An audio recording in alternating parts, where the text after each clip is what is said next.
tarde, boa noite, bom dia. Nessa tarde eu quero trazer uma palavra para o nosso coração, uma palavra, uma porção da palavra de Deus. E eu quero trazer nessa tarde sobre a vida de Ana. Ana, a segunda mulher de Elcana, 1 Samuel, capítulo 1, versículo 8, que diz assim: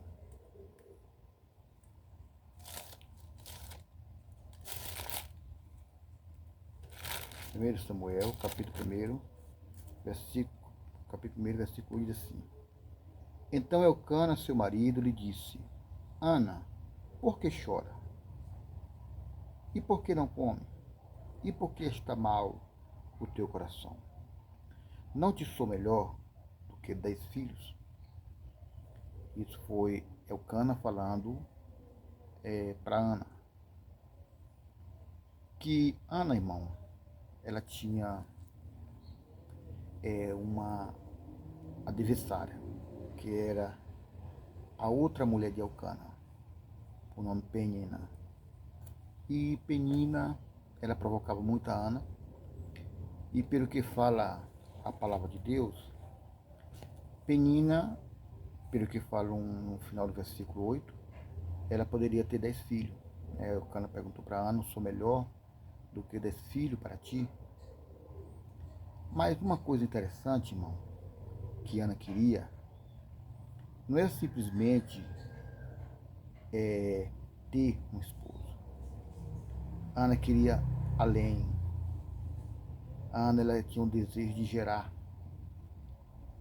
filho para o Senhor. O desejo de Ana era gerar. E quando Ana foi para o templo, mas Elcana e a outra mulher de Elcana, a mulher provocava a Ana, porque Ana não tinha. E Ana, ela se sentia inferior àquela mulher. Ela se sente inferior àquela mulher. E ela começa a chorar. Ela começa a chorar um choro sem motivo. Um choro sem motivo. E quando Elcana percebe, Ana está chorando. E Elcana tenta consolar Ana. Tenta consolar.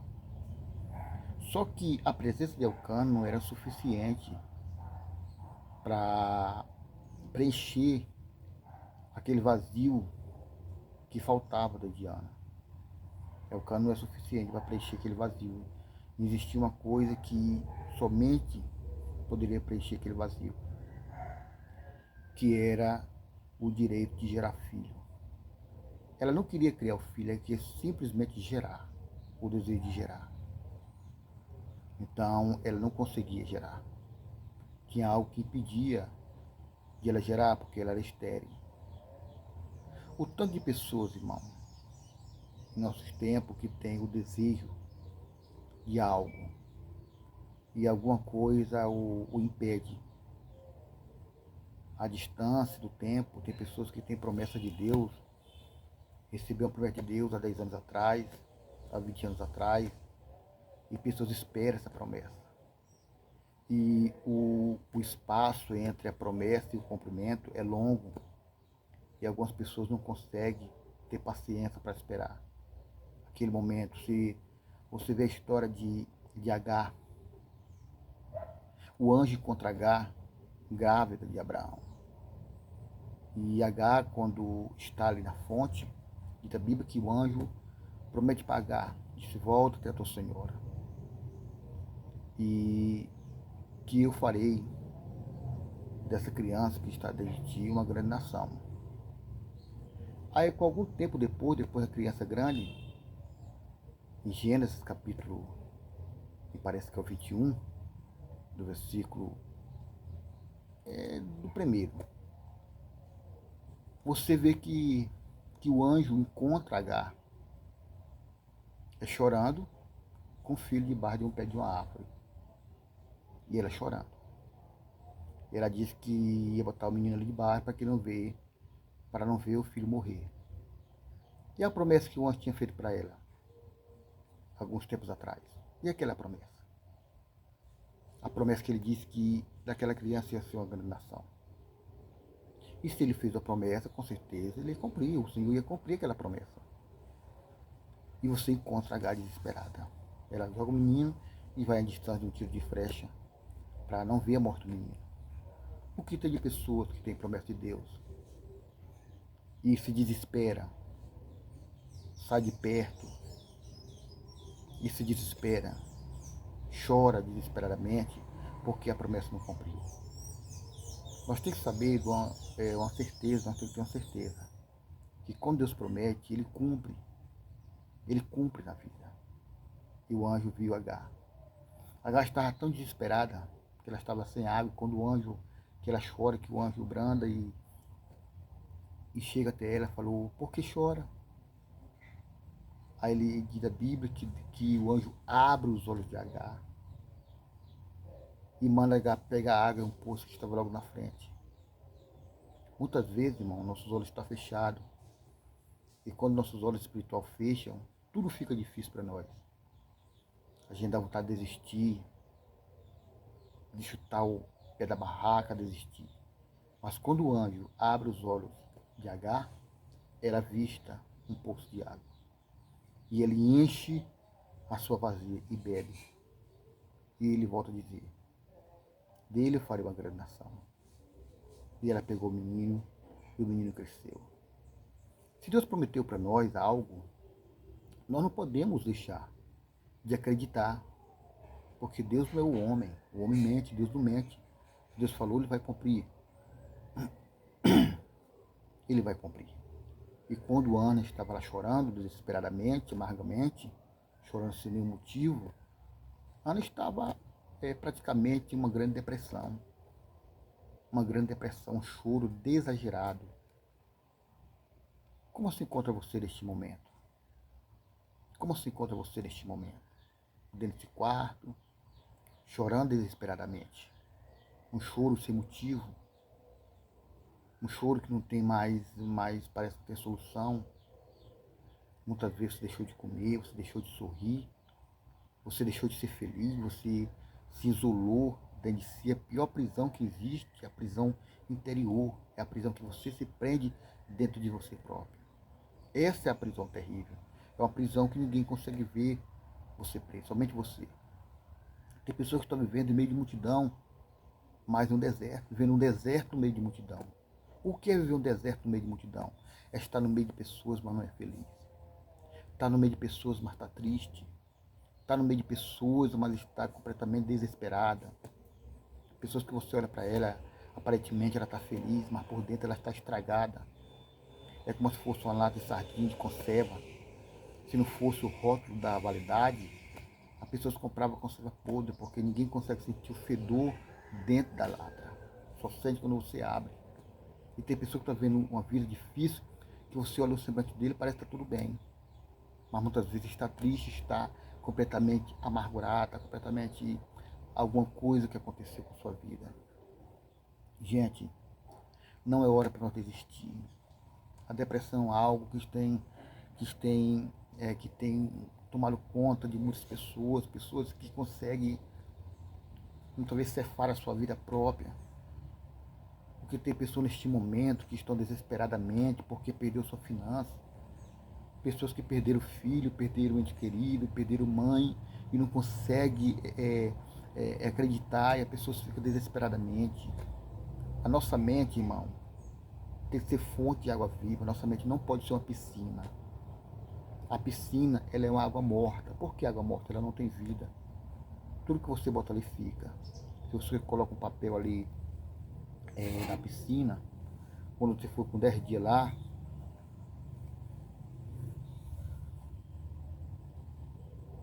aquele papel está podre, que ela não tem vida, está cheio de lodo.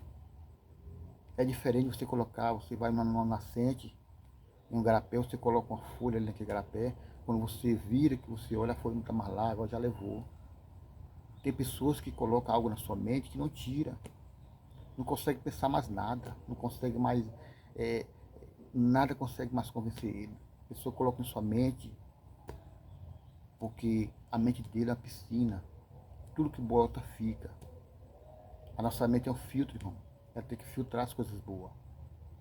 Aquilo que não presta, nós temos que liberar. Nós não pode deixar aquilo que não presta acabar com a nossa vida. Não pode. Nós temos que saber que nós somos fonte de água viva. Tudo que vem no presta, nós deixamos embora. Porque aquilo nós temos um Deus, o Espírito Santo, que flui dentro de nós. Que flui dentro de nós. Então a depressão não consegue. O primeiro sintoma de depressão é você se isolar. Você se isolar das pessoas, se isolar no seu mundo interior, se isolar mesmo no mundo exterior. Pessoas que não conseguem liberar uma palavra, um sorriso, um semblante, é alegre. Isso é ruim. Nós temos que saber que nós somos ungidos de Deus, nós somos pessoas vencedoras. Jesus Cristo já morreu por nós na cruz do Calvário. Tem pessoas que não conseguem, pessoas que são desempregadas, quando eles são desempregados, que são empregados, quando estão desempregados, parece que o mundo acabou. Não consegue ser criativo. Não consegue ser criativo, então a pessoa tem que ser criativa. Você é o número ímpar. Você é ímpar, não tem ninguém igual a você. Então, se algo morrer, se alguma pessoa morrer, um ente querido nosso, não pode. Tem pessoas, não, eu não acredito, eu não vou acreditar. Mas foi. Então, pessoas que perderam sua finança, acham que nunca mais vão conquistar outra. Então, nós temos que acreditar que Deus é o Deus dos impossíveis. Sabe o que foi que Pedro fez, irmão? Quando Jesus Cristo vem por cima do mar, Pedro olha para Jesus e fala assim: Jesus, deixa-me ir ter contigo. Ele grita: deixa-me ir ter contigo. Ele se ofereceu a ir ter com Jesus. Aí Jesus disse: vem. Quando Pedro pisa o pé da água, ele não pisa na água, que ele começa a dar passada. Diz a Bíblia que começou a ventar. E diz a Bíblia que Pedro teve medo. Pedro teve medo. A Bíblia diz que Pedro teve medo quando ele pisa na água, que ele começa a dar passada, que o vento bate. Diz que ele teve medo. O pior inimigo do homem e da mulher é o medo. Tem pessoas que têm medo de iniciar. Tem pessoas que têm medo de tudo, irmão. Irmão, o perigo, ele não mora no início e nem no fim. O perigo, ele mora no meio. Tem pessoas que iniciam a caminhada, mas não conseguem findar. Tem pessoas que iniciam um projeto e não conseguem chegar nos seus objetivos porque tem medo. Nós temos que correr risco. Tem pessoas que têm medo de correr risco. E a nossa vida é feita de risco. Se você não arriscar, você não vai saber se vai dar certo. Você tem que arriscar. Eu tenho que arriscar andar de moto. Eu não vou arriscar porque eu não vou conseguir. Arrisque. Quem anda de avião, arrisca um dia, arrisca cair. Quem está andando de moto, arrisca a moto virar. Quem está andando de barco, arrisca o barco afundar. Então nós vivemos uma vida de risco. E você tem que arriscar. Você não vai tirar uma conclusão se você não arriscar.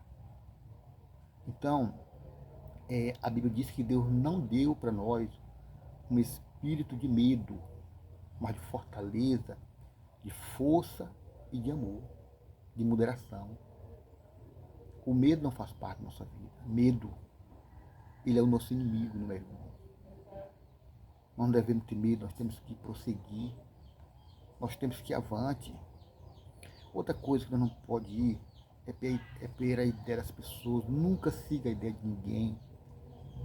Seja o autor do seu próprio livro. Seja o ator da sua história.